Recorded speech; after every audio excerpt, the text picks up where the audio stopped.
What's up, everybody? You are tuned in to another episode of W3 Radio, a news podcast about the World Wide Web. I'm Michael Schofield. And I'm Dave Gillhespy. And it is November 6th, recorded actually on November 6th, with the intended release date of November 6th. Gonna make it happen. When you want the taste of a truly great beer.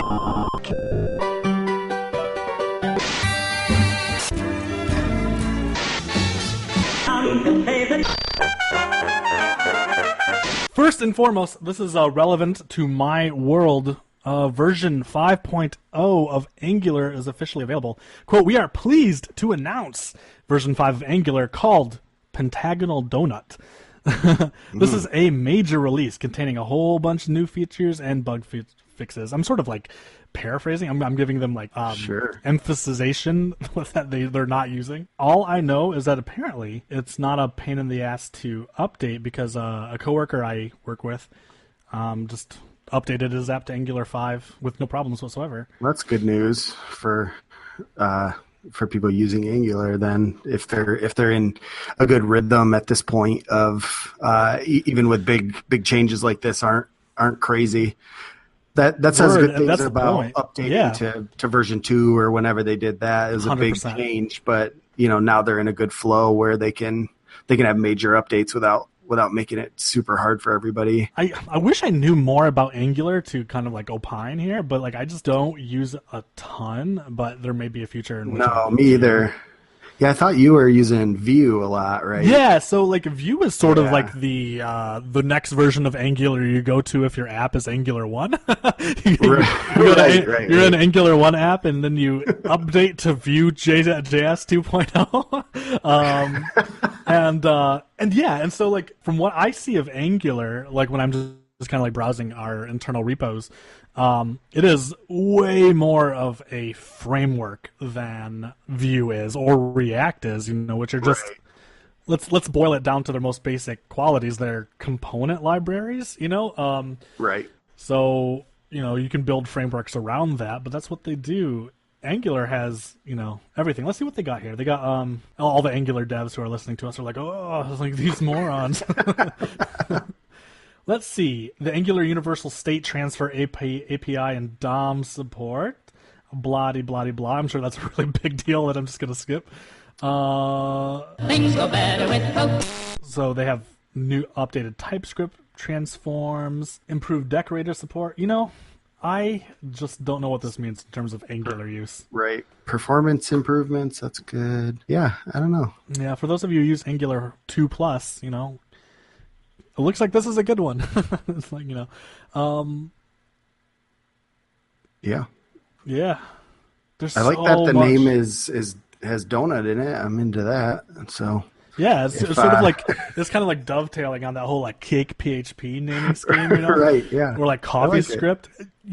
We did have like a segment like many episodes ago now about like the flavorful naming of stuff.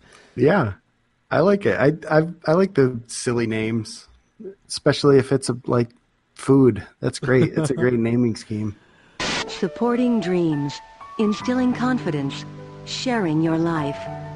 So I related to Angular 5. Angular's preferred method of being written, TypeScript, has officially been updated to 2.6. TypeScript 2.6 is here in time for Halloween. Just missed our last recording, but have no fear, we've got some great treats for you in this release. So all these dated trick-or-treating references for the early first week of November.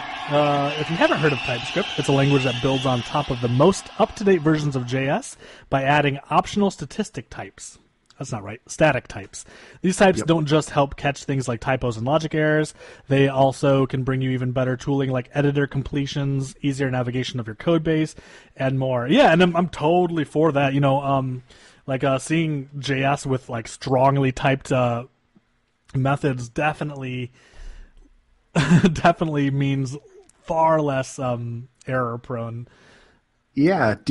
Have you used TypeScript at all? A little bit, yeah. So a colleague of mine is all Angular, right? And he writes in TypeScript. I haven't used it a whole bunch, but I've been looking at it because he and I are going to be collaborating on the same thing shortly. And he likes TypeScript. Importantly, Vue and React both have TypeScript support. And it doesn't look unfamiliar. Right. If you do like strongly typed PHP, like PHP 7, all those type hints and return type hints and stuff like that. Then, I don't think it's a huge lift to kind of work TypeScript into what you're doing. Like not a super difficult to pick up, especially if you are coming from any kind of language that has strong typing, then it should be pretty natural. But yeah, I like the benefits, and I found it interesting. Something I didn't know in the past about TypeScript is that you can, it's not just that, like you can also, it'll compile in the same way that like Babel will transform your future, JavaScript into more compatible JavaScript. TypeScript does the same thing apparently, like the compiler. So yeah, totally. That's why I was kind of entertaining the idea of, like could you collaborate with somebody on a front end in which one person was writing TypeScript and the other wasn't? And I think yes. Like if your build step, if your build process all compiled out to, the same backwards compatible JavaScript, then it might be confusing, but maybe not. Like yeah. In Vue, because Vue supports JSX, right? Yeah. There's a lot of kind of like cross component pollution, fertilization. I don't really know what the word is here, but there's a lot of use of like React components in Vue, and increasingly, I actually have a tab open for further reading that I opened this morning about using what is it? Let me see. I don't know where I put it. Oh, integrating React and Vue components in a single application. So like this is something that's becoming part of the conversation, especially with the improved support of native web components. This is a short tangent, but there's a lot of discussion now about maybe using Vue as like a lightweight polyfill for web components, right? So once web component support is better and more ubiquitous, it wouldn't be as difficult to just stop using Vue, just to migrate to web component support. So anyway, so like I've been seeing a lot of these like cross component use cases, right? Especially if you're building in a component based way. Like I could see a huge confusion in a more traditional app where you're switching between different styles and things like that, or using one or the other. But when as long as an individual component follows, a certain standard or whatever, it might not be that big of a deal to have another one that one component uses TypeScript, one doesn't. If that's possible, that one component uses JSX, one doesn't, things like that, where each individual component that you're working on can follow the same standard, but different components, you can bring them in from different places and different styles and still be able to put an app together. I don't know if it's like the best from a maintenance standpoint, right? But if you're, working on moving an app over to something new or whatever, being able to do it in pieces like that could be kind of interesting if they all play together. Yeah, if there's a TypeScript future, and like in terms of just general support for TypeScript, it's maintained by Microsoft, so it's not going to go anywhere anytime soon. And it's sort of like the official or the preferred language of Angular, which also isn't going anywhere soon, right? So if you foresee a TypeScript future, then it seems possible and maybe attractive to just slowly integrate TypeScript into the app as opposed to like do a full refactor. Now I wonder this is kind of interesting. I'm just looking at the roadmap. So TypeScript 2.7, which is slated for January 2018, has support for JSX fragments. I don't know. Are people who use React writing React apps in TypeScript, or have you heard of any of that?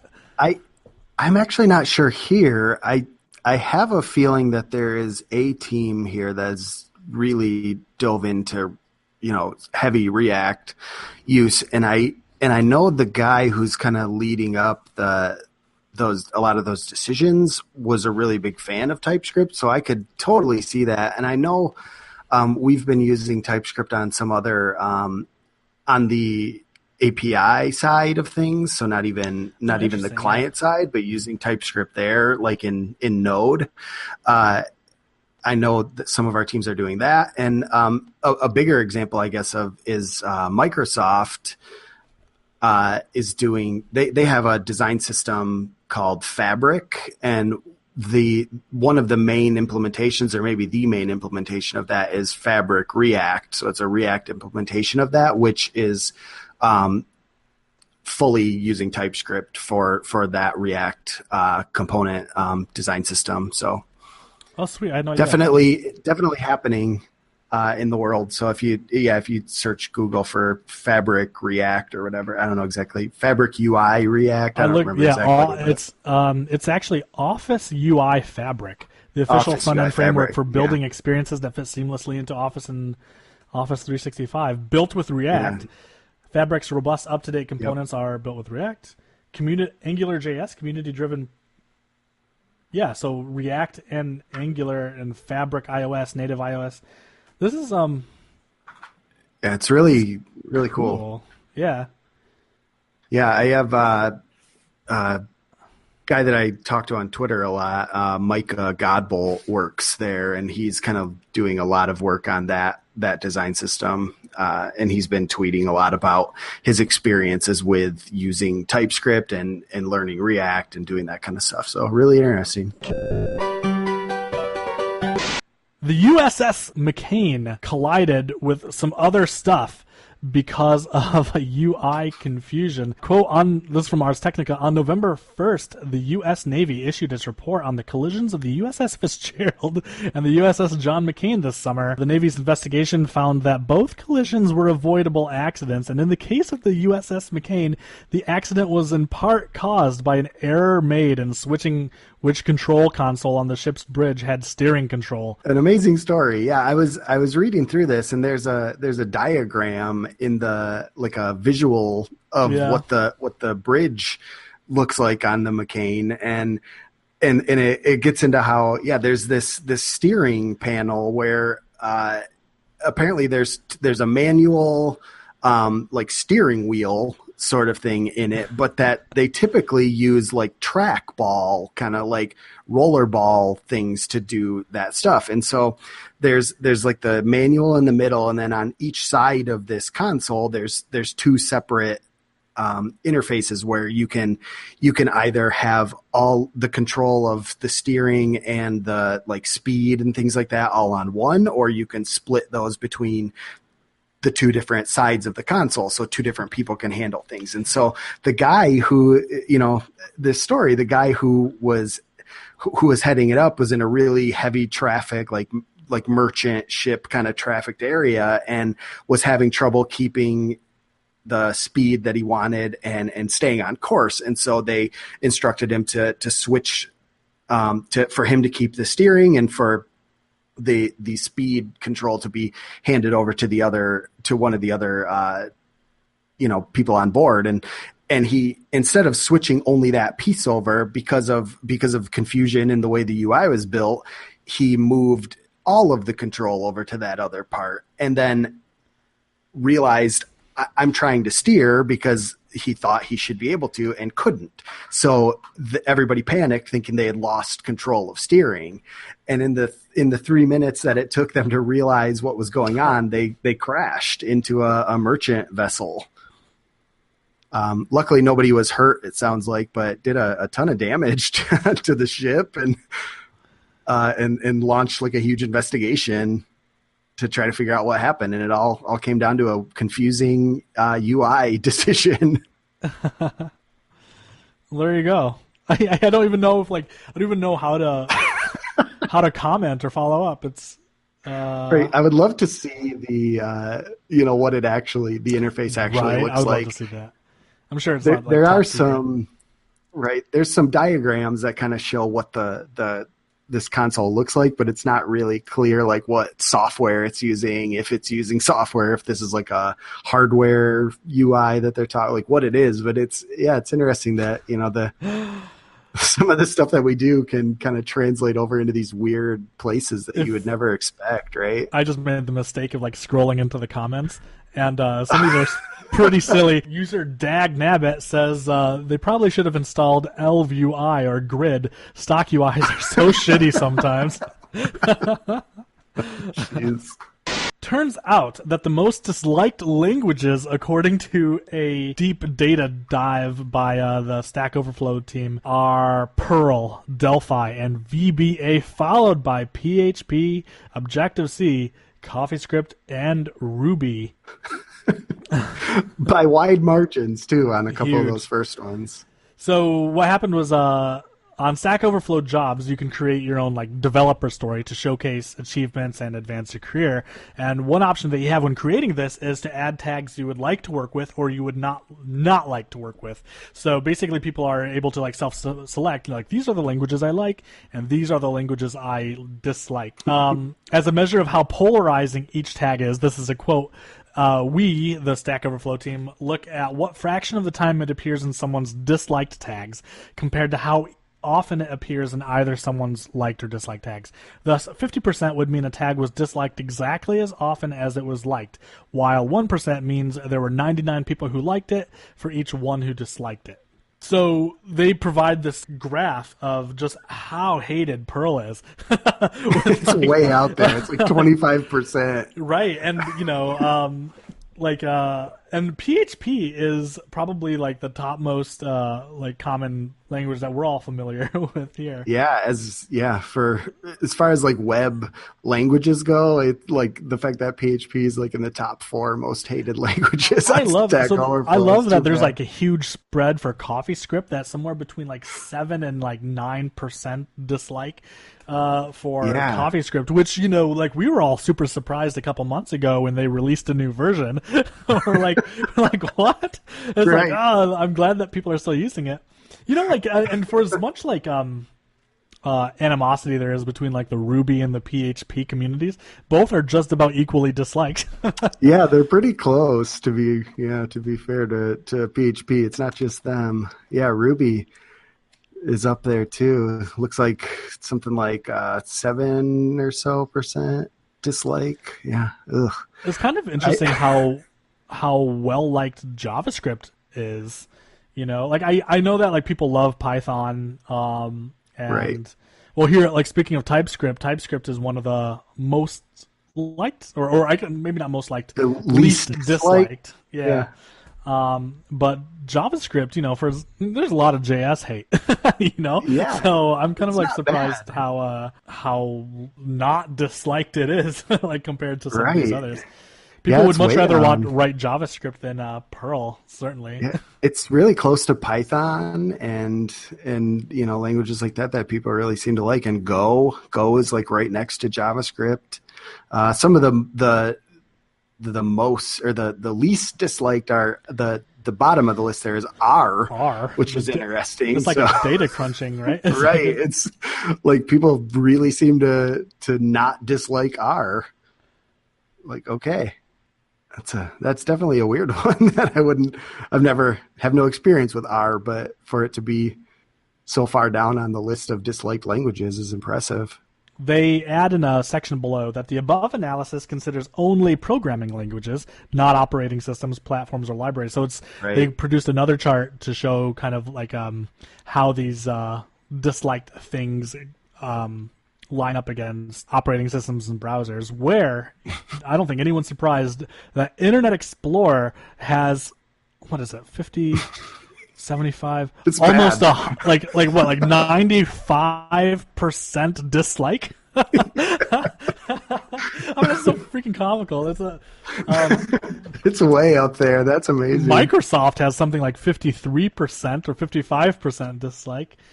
I wonder how that's changed in the last few years, though. I bet it was higher, and it's gotta be, right. And Edge is kind of like a nice browser to use, Yeah, Edge is pretty nice, and Microsoft just in general has been doing so many cool things lately. I bet a couple years ago that number was way higher for them. It's still above 50%, though. Wow.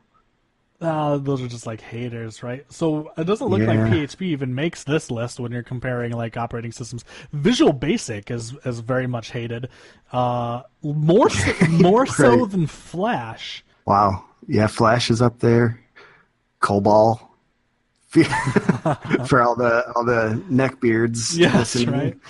Shout out to COBOL. Oh my gosh. On the flip side, what tags were most universally liked? SQL. I'm a little surprised. Like SQL, wow, SQL's almost up at like 100%. Wow, look at that. SQL. Ajax is disliked. Or not it's not disliked. I'm sorry. Like this language is weird. Ajax is not hugely liked, but not particularly disliked. Yeah, either. That's interesting. Wow, see, this is kind of surprising. Like the most liked stuff, SQL, ASP.NET, MVC is way up there. Well, Twitter Bootstrap. I mean, Bootstrap. I just in terms of like sheer use. But look at there, like right above. I disbelieve that Linux is that well liked. I mean, like I feel like that's something that you say just for like cred, you know, like in our like developer Tinder profiles, we'd have like a Linux penguin in there or something. But jQuery is up here. Yeah, it's way up wow, there. jQuery is eclipsed by Laravel, or at least a spread. You know, some people like really freaking love Laravel. Oh yeah, that one's got a huge spread. Which is all PHP. It's like, you know. I bet the Linux, some Linux user wrote a script or something to bump Linux up a little bit more, created a bunch of fake accounts and like Linux a bunch of times. For every one actual Linux user, there's like a botnet. Next time there's like a Laravel update that makes our release segment, like we'll totally talk about Laravel because I'm a fan. I know Dan like derisively commented about like my expression of interest in Laravel. yeah. So he certainly has thoughts. Yeah, so. I've heard that expressed around the office quite a bit that people aren't super interested in Laravel. I'm not a PHP person, so I don't care. But I've definitely heard that opinion expressed quite a bit. So it's interesting. Yeah, I think he was like, "Hey, what have you used? Are you using like the Slim PHP framework?" And I was like, I'm using Lumen, which is the kind of like the Laravel core. And he's like, "Ugh," and I'm like douchebag. They are like almost identical. It's like your hate is just flowing through. Oh, that's funny. There's an additional like rivalry tag. Correlation between liking X and disliking Y. The greatest rivalries are, of course, Linux versus Windows. You know, so for every 100 actual Windows user, there is one Linux user. With a botnet. Git versus Subversion. That's what SVN stands for. That's the second, Subversion. Yeah, it's the Git predecessor. I actually don't know a whole lot about the history. I just know that they're alternates, but I think SVN came first. Yeah, SVN's been around for a bit, and someone's really angry with me. Super popular before Git kind of took over in popularity. Back end versus front end rivalry. That's silly. And then if you look at the other end of this is front end versus back end. What? So data is they're not just flipping the direction. That's kind of funny. Redux versus Angular JS? Those aren't the same. Weird. PHP versus ASP. I actually don't know a lot of I haven't encountered a lot of actual people who talk about ASP. I guess it's just my circle, I guess. We have a huge it's primarily, I guess, is the .NET ecosystem at my work. So most of our engineers that work here are .NET people, and typically ASP.NET MVC kind of type of things that they're doing. So writing services and that kind of stuff. I know that's a story for another day. I know that's popular, and I feel like it's actually been rising too, in terms of just like job positions opening. Yeah, it was kind of the .NET and Java kind of those two. It's just enterprise kind of big programming frameworks or ecosystems or languages that are used in those areas. And definitely ASP is big.